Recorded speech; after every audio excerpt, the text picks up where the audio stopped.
When I was at the US Compost Conference last winter, I met Lisa Daugherty from Juneau Composts, and my cool gal radar went up high. Her vibe shouted, competent.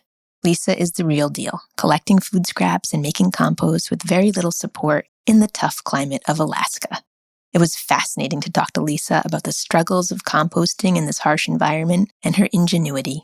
I've been following Juneau Compost for a few years, back when it was a one-woman scrappy enterprise, and I swell with pride every time I see a post about new employees and record collection amounts. I'm excited to introduce you all to Lisa.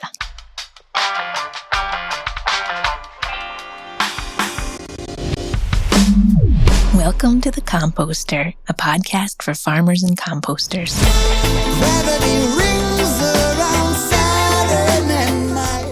I'm your host and fellow composter, Jayne Murner.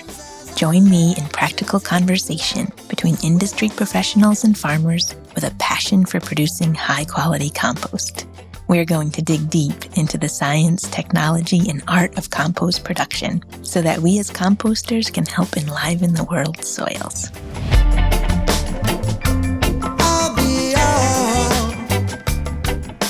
This episode of the Composter podcast is brought to you by Viably, the master distributor of Comtech products in North America. For over 25 years, Comtech has worked with scientists, agriculture experts, and customers to develop a proven 4-step process that produces healthy, contaminant-free compost while optimizing commercial production efficiency. This process is known as shred, turn, screen, and separate. You can learn more about Viably at thinkviably.com. While you're there, request a complimentary consultation to discover if the Comtech process is right for your commercial operation. It's your host here, Jayne. I have a Comtech Star screen, and it has seriously increased the efficiency of our screening process here at EarthCare Farm. Viably is proud to support the Composter podcast and is ready to help you make the most of a great opportunity. This episode is also brought to you by the Culinary Breeding Network and Glenwood. On Monday, October 16th from 4 to 8 p.m. at Glenwood Center for Regional Food and Farming in Cold Spring, New York, there will be an engaging evening of conversation, learning, and tasting brought to you by the Culinary Breeding Network and Glenwood. The Variety Showcase is designed to create connections among plant breeders, seed growers, farmers, chefs, bakers, distillers, retailers, distributors, and consumers. That's all of us. Attendees will have the unique experience to taste new and in-development vegetable, fruit, and grain cultivars. They can engage in conversation, share opinions, and take part in breaking down the walls between eaters and breeders. Tickets are available on both Culinary Breeding Network and Glenwood websites. Enjoy the show. So welcome to the Composter, Lisa. I'm so happy to have you on today. Yeah, thanks so much for having me, Jayne. Let's hear about your operation. When did it start up? Where are you located? What feedstocks do you take in? Tell us everything. Sure. So we started in 2017. I would say 2019 is when it became my full-time job. That's when I moved sites from before I was kind of on just my private property, which the city was allowing, but I wanted to be able to grow. And so I needed a different spot. So 2019 is when we moved. And when I really thought of it as, this is what I'm doing. I'm a composter. I'm not just using a pitchfork in my yard anymore. And basically I have one full-time driver, one part-time yard person, and then there's me. We take in food scraps. We don't take meat or seafood at the curb, and that's not because I can't compost them, but it's because we have huge urban bear issues where we are. And so they're constantly in trash. Most people use locking bear containers, but you can't lock a 5-gallon bucket. So just to make things easy, we've excluded meat and seafood. And it's been very successful for us. For 6.5 years, we haven't had bear issues. And we're mostly serving residential accounts, but most of our volume actually comes from commercial accounts. So we're collecting from cafes, offices, breweries, grocery stores, and a few schools. And then we also operate a drop-off yard. And so for that, we're taking yard debris, manure, sawdust, wood chips, And then we also have customers who are bringing their food scraps to our site as well for drop off. Let's see. In terms of production, we took in just under 500,000 pounds last year. Obviously, we're taking in way more carbon than that, but I don't really track that by volume or weight. And yeah, we're on the back end of what we're producing. This year, it was about 400 yards, which I know to many composters that seems like peanuts, but starting with a pitchfork, it does seem like a lot to me now. Yeah, it's a lot for like. I mean, I make compost in my backyard, and it's hard to make 1 yard a year. I mean, I also have the giant operation here, but I have the home scale one. So 400 is significant, and 500,000 pounds. I don't really think in pounds, so I can't picture that, but I have to translate it. But that's awesome. Yeah. That makes a huge difference in Alaska. That's very cool. Bears. It's interesting that hasn't come up more in this podcast because I know bears are a big issue in a lot of our country, and no one has mentioned it yet. So I'm glad that you brought that up as one of your challenges. Yeah. We basically run a 5-strand electric fence around our whole site. But I don't really look at that as a first line of defense. It's just best management practices of never having food scraps sitting out. Everything gets processed immediately when it's brought to our site, covered with biofilter. And so just making sure that things don't smell, that there's no visual things for birds, right? Because ravens they're also kind of these tricksters that want to come in. Mm-hmm. And so I cover everything with biofilter, and then everything's also covered with Compost-Tex fabric. And that really helps it so the ravens aren't digging in, exposing food scraps, and then, calling in the bears. This is our first summer that I've seen ravens here at our site. And it's interesting. I was kind of excited about them. And then I realized that they are eating a lot of meat scraps out of the piles. They make a mess.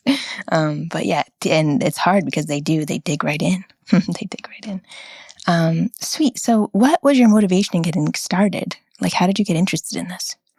I think it was just as a young adult, I bought a house and I wanted to compost, have chickens, get goats, have a garden, the whole deal.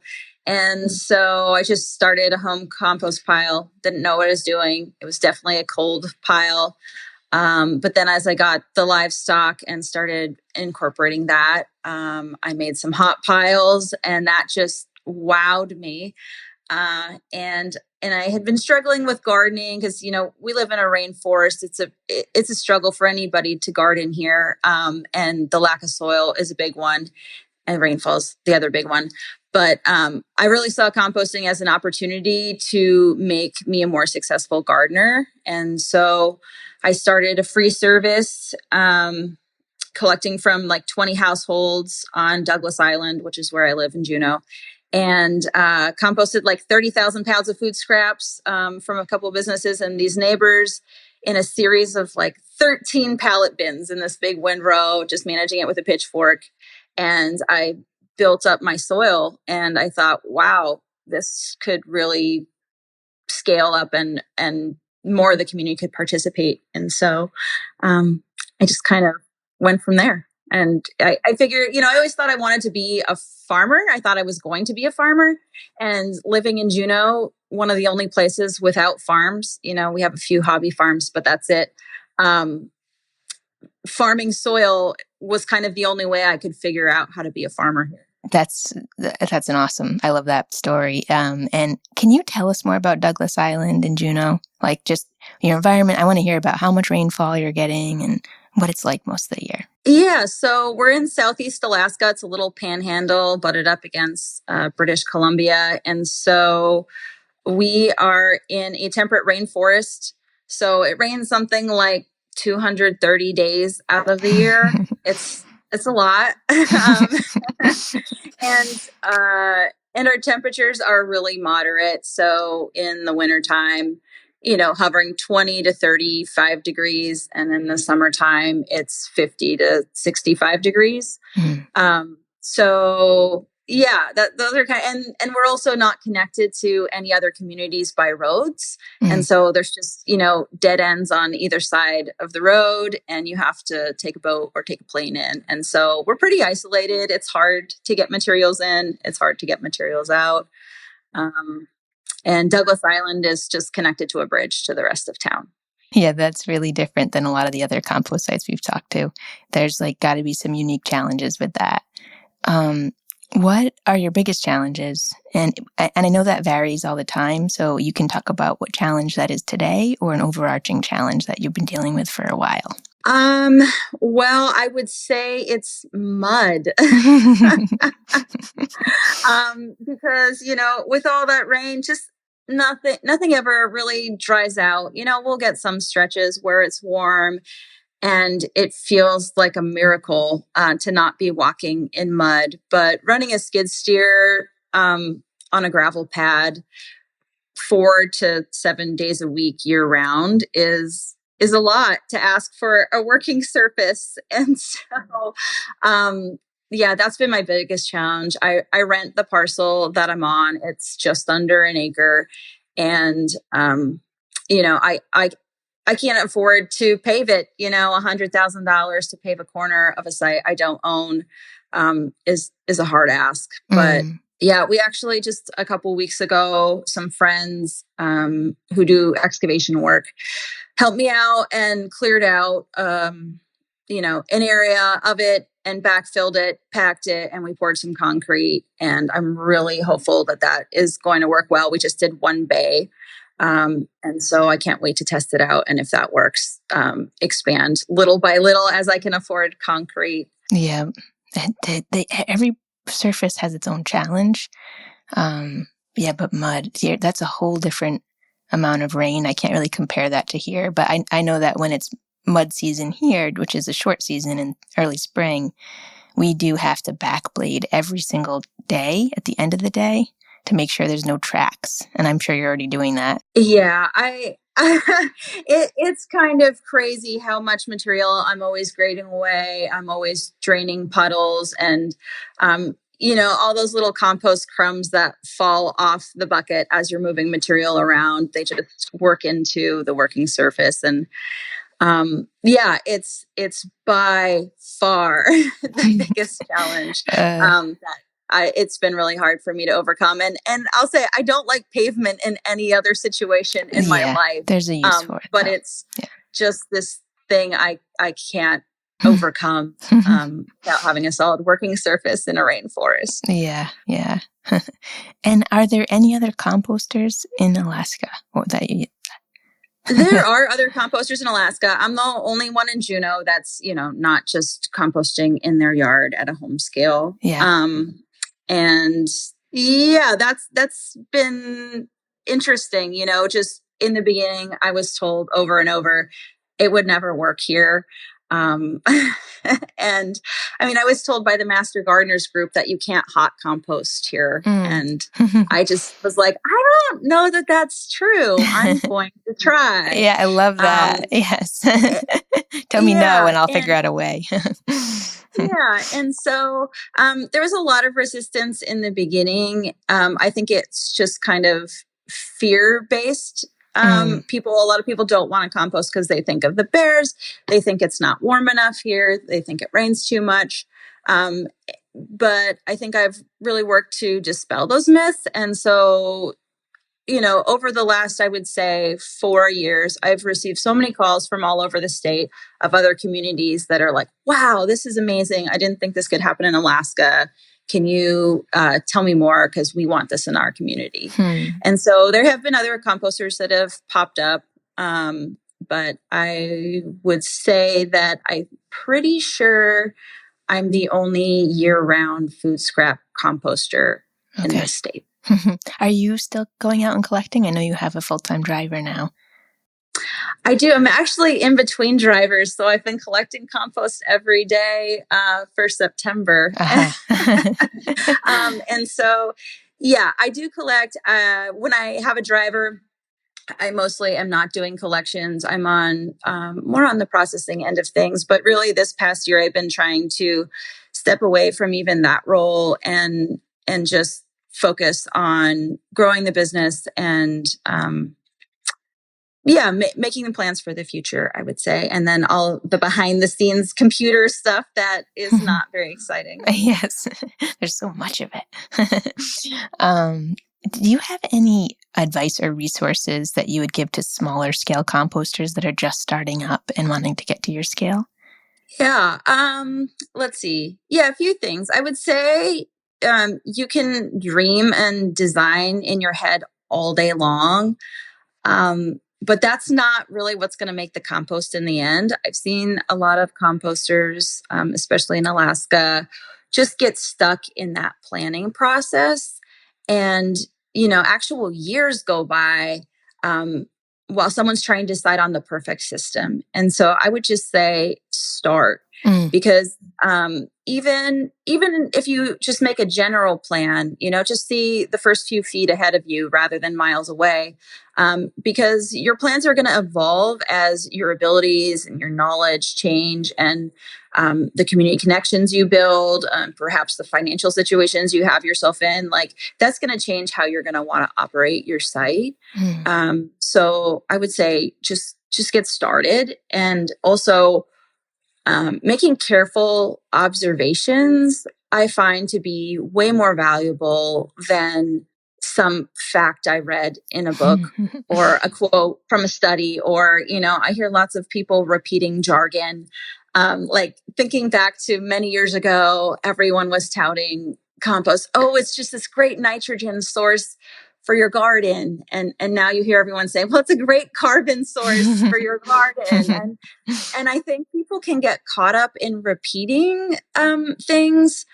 And yes, maybe they're true, but maybe they're not. Maybe they're evolving knowledge. And so I like to just repeat things that I've seen from careful observation. And I found that things that I notice really change how I run things. Like I would have never thought you could run a vermicompost system outside in Alaska year round, right? But I found out that you can by noticing things about my pile and then kind of selecting my actions to lift that up. I didn't realize it was vermicomposting. I want to hear more about that. I mean, it's not, I'm not producing straight vermicast, but in the curing stage, I'm really keeping those piles full of worms. And when it comes screening time, you look at it and it's just full of worm castings. Yeah. Interesting. But I mean, other advice would be kind of on the permitting end. Like in Alaska, I'm pretty lucky in that you don't need a permit until your scale is super large. It's like 70,000 pounds a week before you need to get a permit. And so I'm just under that, I'm under that threshold. But that there are regulating agencies that will reach out to you at any scale, right? Like as soon as I started, the state reached out to me, my city reached out to me. And one thing I found is that don't take anybody's word for anything when it comes to rules and regulations. Just really do your own research and find actual written rules. Because what anyone tells you doesn't hold anything. Yeah. Initially I was told I had to be a certain size. I had to be in a certain zoning. And I had this full list presented to me by my city. And then I just took it for their word. And then months later, I realized there are 0 codes actually related to composting in my community. Some staff member just sent some ideas. Oh gosh. And so, and I've actually seen that over and over again. And so that's something I really caution people on, is just find actual written rules and use that as your basis for how you're going to plan your site. And that's all very good advice. I would also agree to all of those things. All right, everyone. Important public service announcement. I know some of you are already making plans for how you'll spend the winter, ordering tools, researching seeds, projecting crops. It's also a great time to gather with other farmers to share knowledge and skills. This February 22nd to 24th, Join thousands of farmers like you and me from across the U.S. for 3 days of community building and farmer-led learning at the 35th Annual Marble Seed Organic Farming Conference. Save the date and find out more at marbleseed.org/conference. This episode is also brought to you by High Country News. High Country News is an independent, nonprofit publication that has been covering the Western United States for more than 50 years. HCN provides unique, on-the-ground reporting on the land, water, wildlife, and communities of the region, with dedicated coverage of climate, environmental, and indigenous issues. Sign up for free newsletters or a trial of the magazine at hcn.org/no-till. And now, back to the show. Okay, so if you had a blank check to spend on your operation, where would you spend it? No contest. I would pave it. Okay. Yeah, 3/4 of an acre of pavement, for sure. Mm-hmm. But depending on how many zeros were on the end of that blank check, I would also want a compost turner and a huge clear span shelter to straddle the compost turn, heavy rain-soaked compost techs every time I want to turn. Yeah. A bag or a garbage truck. You know, I want it all. You deserve it. I wish I could give you a blank check right now. That would be so awesome. That was part of my podcast. Let's put that in the future. All right, that's all amazing things. And so how tall are your piles? So you're not using a compost turner right now. You're turning with your skid steer? Yeah. Okay. Just a skid steer with a half-yard bucket, which kind of seems like I'm using a shovel at this point. At first, I was like, this is amazing. I'm not using a pitchfork. But now it just seems like I'm moving a teaspoon of compost at a time. Yeah. But that's just kind of the nature of the game. So what our site looks like is we have a series of 5 bays. They're 20 feet deep by 12 feet wide. And I have these Shelter Logic kind of carports over them to keep the rain out. And they're lined with pallets all along the edges and concrete blocks along the back. And each day kind of pulling in with the truck and unloading the food scraps onto a pad of wood chips. And then we're mixing in all of our feedstocks right there in the bay and then stacking them and then covering them with the carbon manure biofilter. And then each day we're just backing up to that pile and kind of adding on to that bay. And when it's full, we just start composting in another one. And then the compost sits there for about 3 weeks to just make sure most of the food scraps are breaking down. You know, it's really wood chip heavy so that it's able to breathe, basically. Yeah. And then from there, I used to turn from bay to bay a bunch of times, but now we're just turning to an empty bay one time, and then we turn it out to the windrow. And then we do a roll method where the windrow starts in one place, and then we're just rolling it over a bunch of different times. And then we stack it in a curing pile. And then we kind of move that curing pile quite a few times. It's just kind of moving its way down the lane further down our site. Okay. And then it gets to the screening area, and mostly just screening from April, whenever the weather allows. Sometimes it's the end of March, but April through, I guess now, I just finished up screening for the season a few days ago. And yeah, that's kind of how we run our system. I have a Sittler trommel screen to 3/8 inch. I started off on a DIY shaker screen that was a quarter inch, and I'd be whacking it with a toilet brush, and that's too fun. So that Sittler felt like a pretty big upgrade. I've been using that for 3 years now. Nice. But this summer, I actually just bought a McCloskey, which is much larger. And I can't wait to use that next spring. Oh, great. That's awesome. And do you just have the one skid steer? I do. Oh, gosh. I do. Yeah. And well, I have an agreement with somebody to use a bigger loader, for next year. So, okay. So have you had any issues where it was like down for servicing or an issue with it? And What do you do? The screener? Oh no, the skid steer. Oh, the skid steer. Oh yeah. Definitely. And I would say building relationships with mechanics is just like so important. And, they're just such cool people too. I'm like, how do you know that that's what was wrong? And So so, yeah, intuitive. I've definitely had times where I've had to rent a skid steer. I've had times where instead of mixing our piles, we're unloading part, and then this is so embarrassing. We're pitchforking our carbon into the back of the truck, pitchforking it back out, and building a pile lasagna style. Okay. Yep. For an emergency few days Yeah. until things are fixed. It's not ideal. I would love to be able to have redundancy in my equipment in that aspect, but all right, we'll put that in with your blank check. We're gonna add another another piece of equipment, maybe with a bigger bucket. Yeah. Well, I've tried switching. I have a half yard bucket, and I tried a 1 yard bucket out, and it was kind of a weight issue. It would lift the compost fine, but then I also lifts your back tires.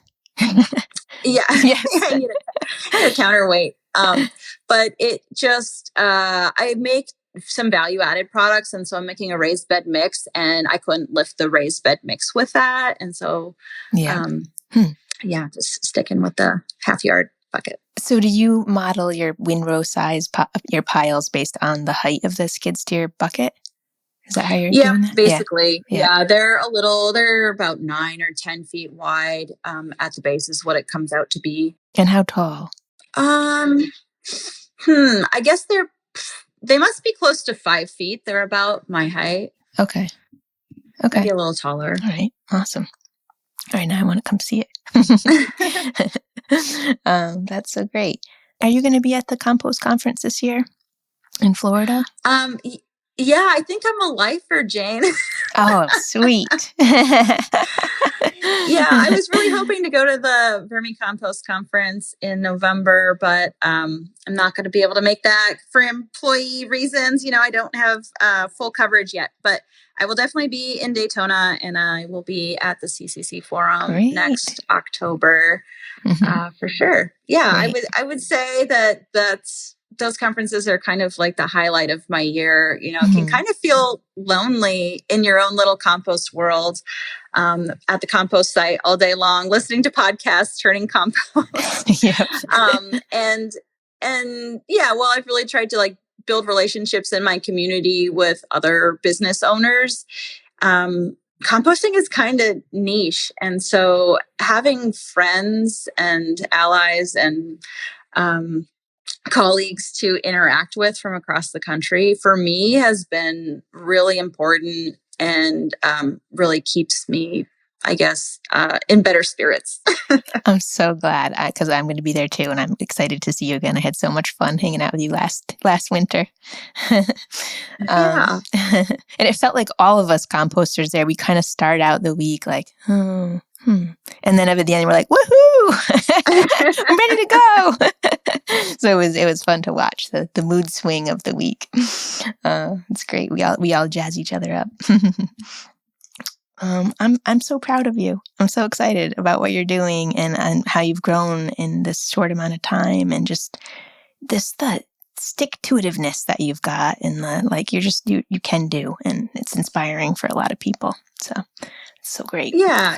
Thanks for saying that. Yeah. And sometimes I just wonder, I have this ability to really put my head down and work through situations that are maybe not ideal. And I'm like, well, I think that's a good thing. And sometimes I think that's a bad thing because I don't really, sometimes I feel like I struggle to act on something sooner than I should have, like this concrete bay. I should have poured this concrete bay, 2 years ago.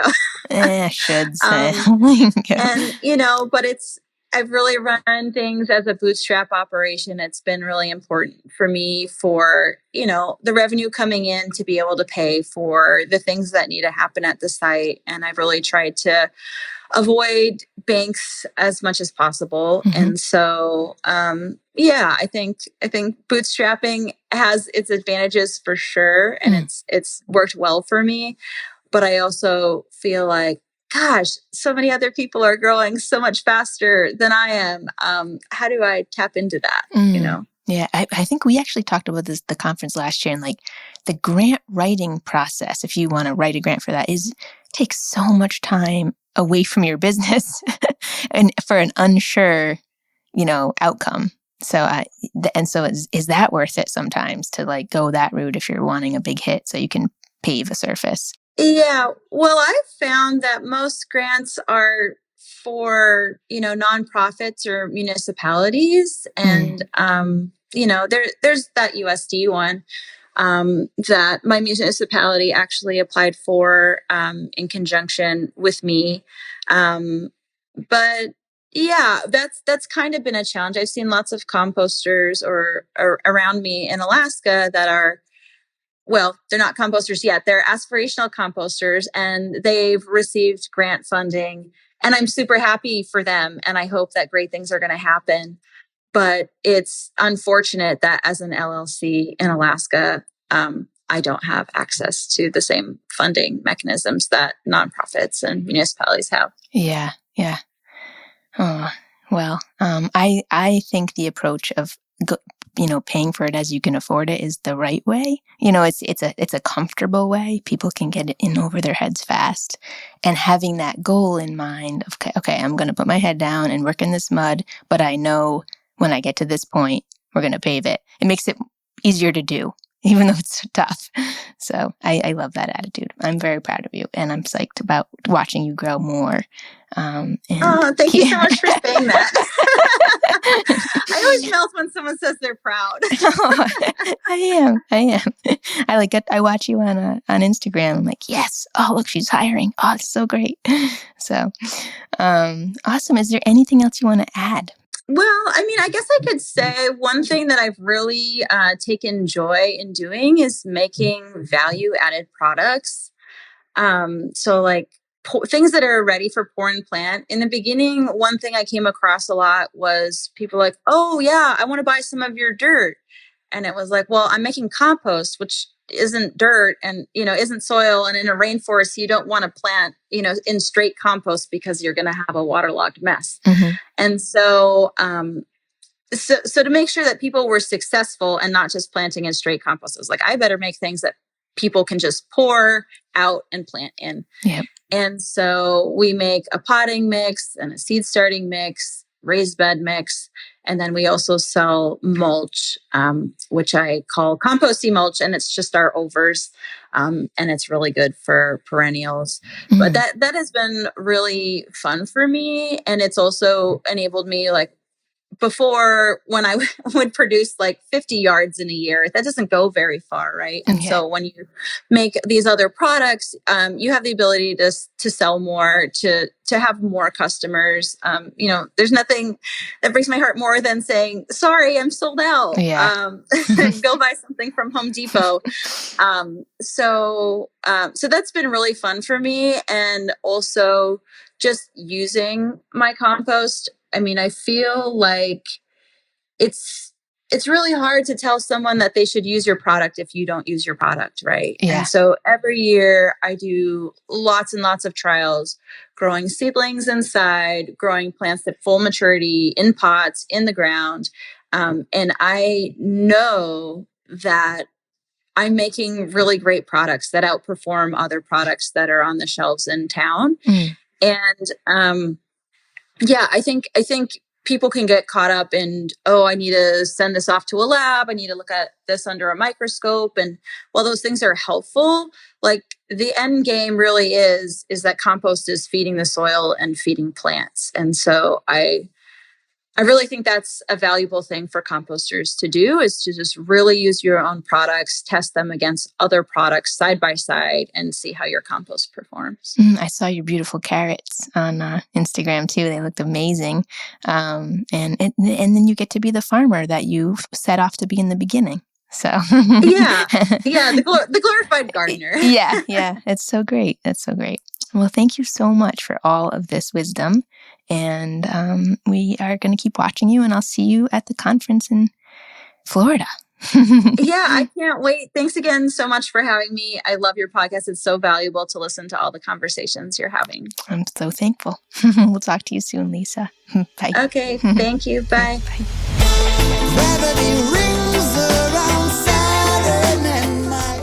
I know you are all as impressed as I am.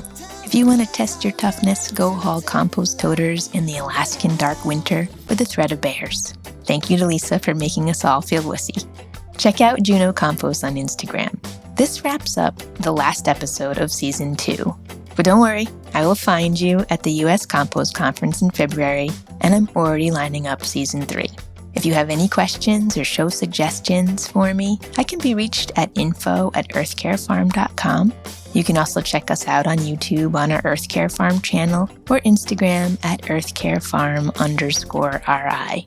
Thank you to no-till growers for making this podcast happen. All the wonderful sponsors, the universe and its mystical benevolence allowing me to do this fantastic work, and especially you compost-loving listeners.